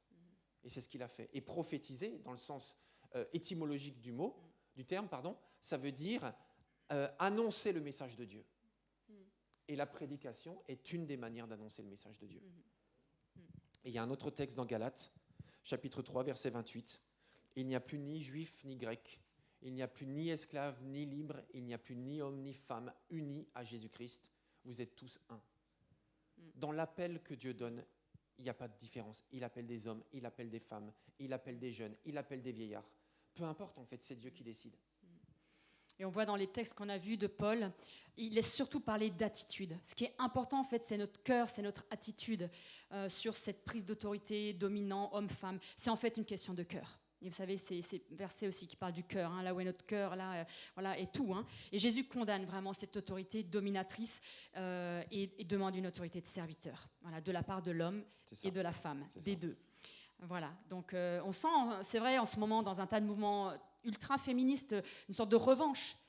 Il y a tellement de siècles, voilà, de domination masculine dans beaucoup d'endroits, pas tous. Vous savez qu'il y a des pays qui sont très matriarcaux. Il y a vraiment, au contraire, des dominations de femmes. En Birmanie, dans d'autres endroits, c'est assez, dans certains petits endroits. C'est pas mieux. Mais non, c'est très compliqué. Et donc, en fait, cette revanche, que ce soit de l'homme ou de la femme, elle est vraiment très malsaine. Et là, il faut vraiment qu'on puisse, dans notre église, en tout cas ici, locale, et pouvoir faire un travail d'exprimer simplement ce que le Seigneur donne, d'avoir l'occasion d'exprimer ce que le Seigneur vous donne, ce que le Seigneur met sur votre cœur, en accueillant tout simplement les ministères et les dons que Dieu donne. Et c'est comme ça que l'Église aussi peut grandir. Voilà, certains disent que l'Église aujourd'hui ne serait pas ce qu'elle était si on avait laissé plus de place aux femmes. Je ne sais pas, voilà, c'est différentes façons de voir, mais c'est certain qu'aujourd'hui on a vraiment besoin de faire grandir l'Église avec tous les dons. Avec tous les dons. Et dans l'église de Dieu, dans laquelle on fait partie, notre église de Pontoise, eh bien, aussi, je voudrais rappeler que chaque pasteur, même chaque pasteur homme, est soumis à un autre pasteur, dans un secteur, dans un pays, dans un continent. Et voilà, il y a vraiment toujours une redevabilité, voilà, un regard, un vis-à-vis, tout simplement, parce que c'est nécessaire d'être ainsi sécurisés les uns avec les autres. Tout à fait. Et bon, ce qui est important, et là je conclus, c'est simplement d'accueillir tout simplement ce que Dieu fait. Quels que soient les dons que Dieu donne et à qui il les donne, c'est de les accueillir tout simplement. C'est ça le but en fait. Il n'y a pas de polémique, il n'y a pas de débat, il n'y a pas de revanche à prendre, il n'y a pas de match, il n'y a pas de rivalité. Tout ça c'est la chair en fait. Ça veut dire que c'est la nature humaine qui cherche à combattre, qui cherche à reprendre ses droits. Il faut juste revenir au plan de Dieu. Et dans ce cas-là, on vit la complémentarité tout simplement. Et à la lumière de ces textes donc, qu'on a vus ce matin et la semaine dernière, de la parole de Dieu, et encore une fois, je vous inviterai à cliquer sur les liens que vous trouverez sous la vidéo, qui vous donneront accès à beaucoup plus de ressources que ce qu'on a pu voir en ces 2 dimanches, parce que le temps nous est compté. Et à la lumière aussi de la position officielle de l'Église de Dieu, eh bien, ce que nous allons vivre et faire évoluer dans notre Église à Pontoise, c'est tout simplement ça. C'est accueillir simplement les ministères que Dieu donne. Hommes et femmes, y compris dans la prédication de la parole et dans le pastorat. Tout simplement. Donc, on ne va pas forcer quoi que ce soit, mais juste désormais officiellement affirmer que nous sommes ouverts à accueillir tous les dons et tous les ministères que Dieu donne, hommes ou femmes, y compris celui de la prédication et du pastorat. Voilà. Et d'ici peu, je reproposerai une formation à la prédication pour hommes et pour femmes. Et ceux qui n'ont pas encore été formés, parce que les prédicateurs de l'Église ont tous été formés déjà avec moi et aussi par ailleurs, eh bien, si vous vous sentez interpellé, non seulement ce matin, mais parce que certainement Dieu a déjà déposé des choses dans votre cœur, eh bien, pour pouvoir prêcher dans l'Église, vous devrez suivre cette formation, que vous soyez homme ou que vous soyez femme.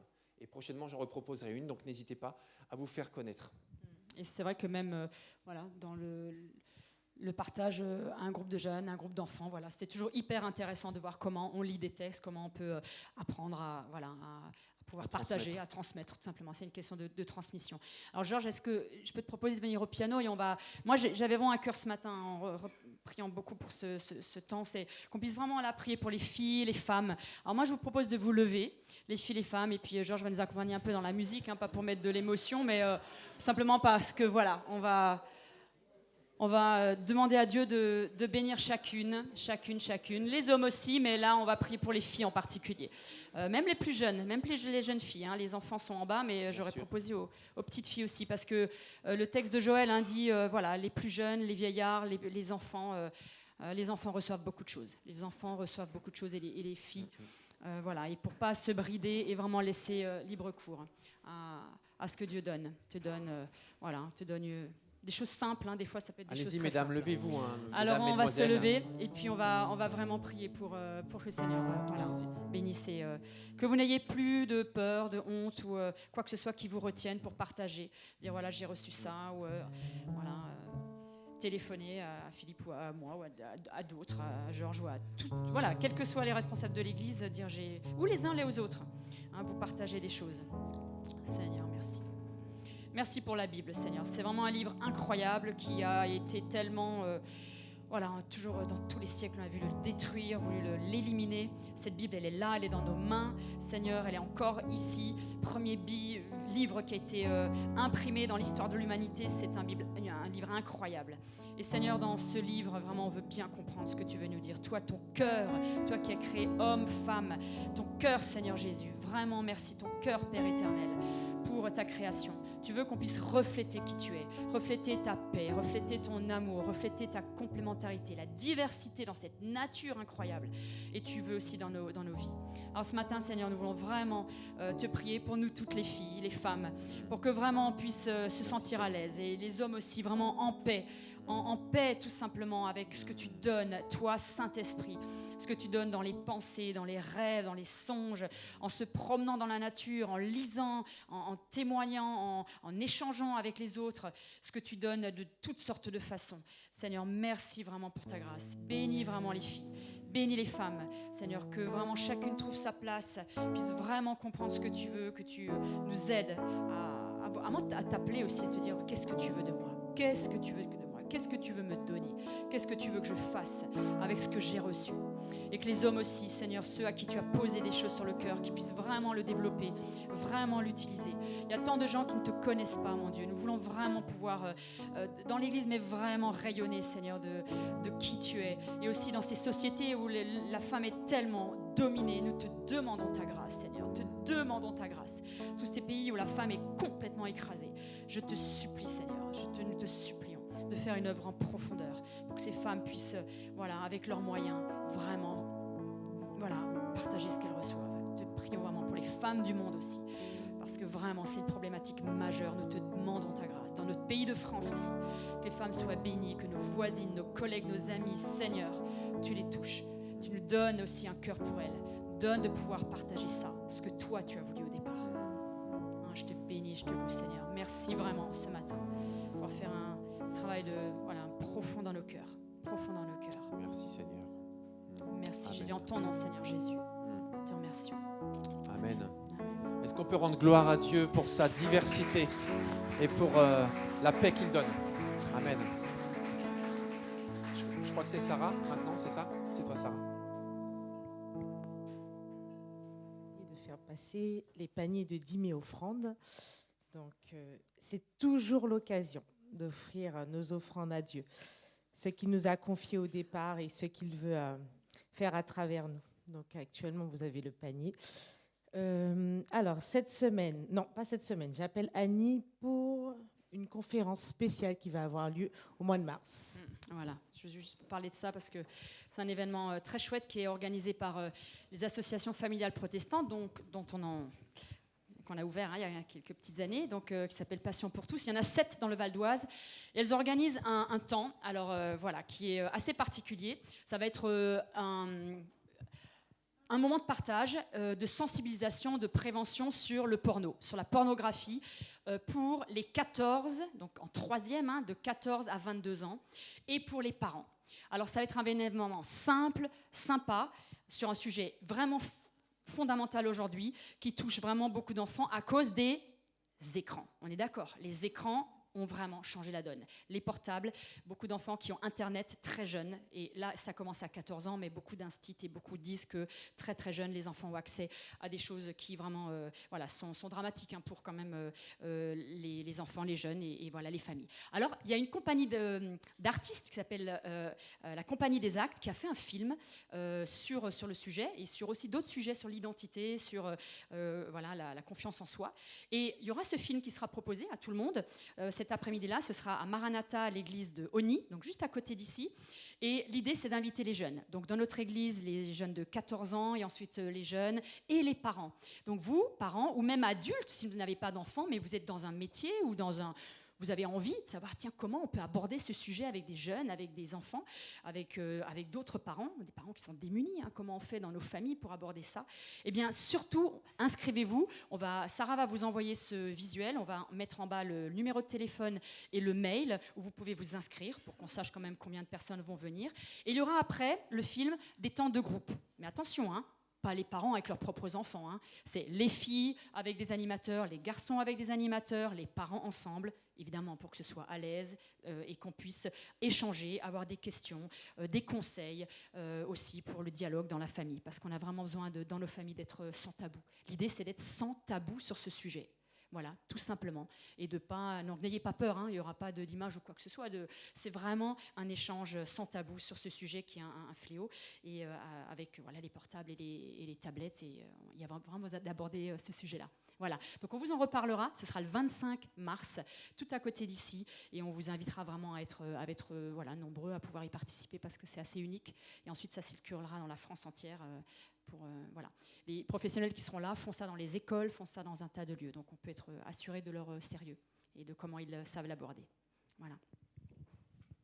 Merci. Donc cette semaine, nous nous retrouvons pour nos groupes de maison du mardi au vendredi. Dimanche, nous avons notre culte et la prédication sera portée par Georges Lillo. T'avais oublié. Donc nous allons clôturer avec un chant. Donc je rappelle le groupe de louanges.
Parce que ce n'est plus moi qui vis, c'est Christ qui